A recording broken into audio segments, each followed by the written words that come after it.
से हमारा हाथ दू तीन गो मर्डर होई तो इहे हाथ से दू तीन गो के मर्डर होई तो विकास क्यों बनाया मुझे ऐसा? क्यों दिखाई मुझे वो खुशियाँ वो प्यार ताकि आज तुम मुझसे कह सको कि वो सब झूठा? मतियार कला सीतामढ़ी मतियार कला सीतामढ़ी पहिला निशानी अगुआ के खेल खत्म गए लोकनो बहिन चढ़ी गई तो भैरा दाम गए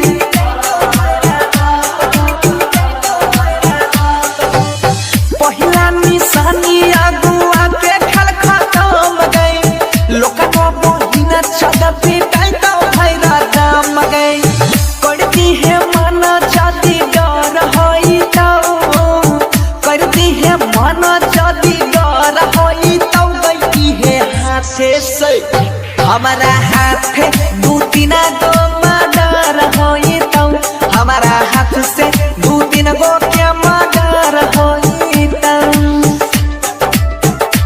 हमारा हाथ दू तीन गो मर्डर होई तो JK Yada Films. हमारा हाथ अभी आप सुन रहे हैं चेहरा खेरा खगड़िया से अभय बिहारी एंटरटेनमेंट की शानदार प्रस्तुति। क्रिया तो हर दूल हक जान ले दोसर के घर है गई बसैले न देव सबसे पहले हंसी उसकी उठेगी जिसके सर पर चेहरा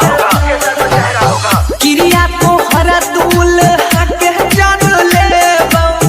दोसर के घर है गई बसैले न देव चर्चाई गाँव में घरे घर होई तो बंसी के जहिया खबर होई तो गई है हाथ से इहे हाथ